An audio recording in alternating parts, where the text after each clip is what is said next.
Transits of the Moon's Nodes, a video created, directed, and presented by Reverend Dr. Dr Mullen. In this video, Dr. Mullen will explore the deeper meaning of eclipses as they are associated with the transits of the Moon's node. This is astrologer Dr Mullen in Orlando, Florida, sharing some thoughts about the nodes. The nodes are intersection points between the moon's orbit and the plane of the Earth's orbit.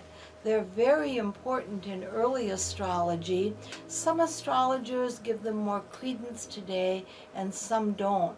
But I think they're very important in understanding exactly what eclipses mean. In earlier videos, we mentioned and explored how intense and life-changing eclipses can be, and the nodes mark where the eclipse path falls. The nodes are a 19-year cycle, and they move retrograde in pattern, and the nodes will stay in each of the zodiac signs for a little bit over a year, and then they'll move back. The elements are basically classified as extrovert and introvert, and they are a good way, the fire, earth, air, and water, breakdowns in beginning to understand what to expect. The transiting nodes show the mobile and active sphere of space and how its energies affect those of us on the earth below. The air and the fire signs are Leo, Aries, Sagittarius. The air signs are Libra, Gemini, and Aquarius, tend to be active and extroverted. And the water and earth signs are Cancer, Pisces, Scorpio. Earth are Taurus, Virgo, and Capricorn, will be more passive and introverted. The values of real estate, for example, and political and weather trends are profoundly linked to the transits of the nodes. When the moon's nodes, and you can find these in any ephemeris, those are the astrological reference books, the tables that we use in calculating a chart, or in your own computer programs. For those of you that are fortunate enough to have computer programs, you can look up the nodes very easily for any date. And when they are in the fire signs of the zodiac, Aries, Leo, and Sagittarius, there's going to be a more aggressive, dynamic, warlike energy. Communication is the major task here. Understanding an analysis before working externally and manifesting events is the key to using these nodal transits successfully. Planning an action beforehand is extremely important, and converting abstractions and practical reality into a constructive path would be the goal when the moon's nodes are transiting Aries.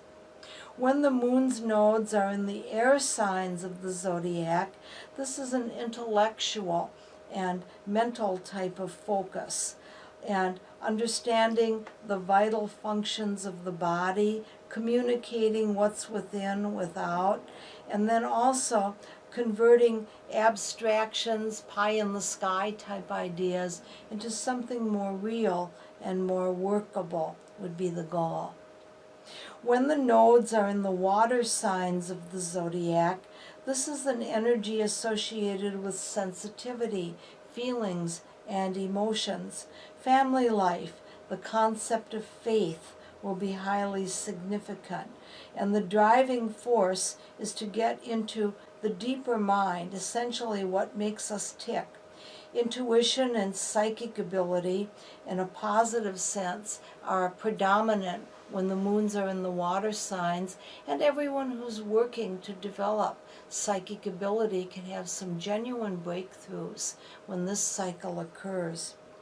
The earth sign nodes profoundly affect property values and investments.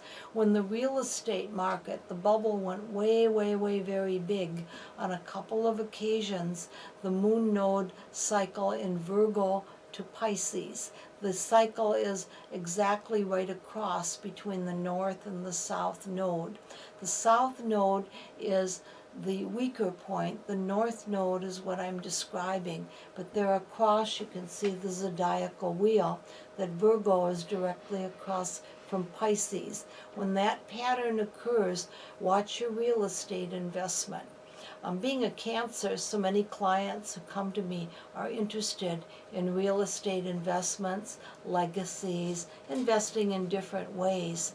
And these node transits are very significant in giving workable advice along those lines. The basic mode of operation is in the material world, the physical senses, down-to-earth thinking and actions, the five senses we all recognize, the scope and what they can do. Nothing exists without form is the theory here. This matter-of-fact practical structure predominates at that time. Of course, you want to look at the house in your own birth chart, the 12 houses of the zodiac, and also the specific signs and other influences, but this gives you an idea of where to look at this powerful but little understood transit. This is Dr. Dickie Jo Mullen in Orlando, Florida, with some special information that you can use along with your eclipse studies about the nodes.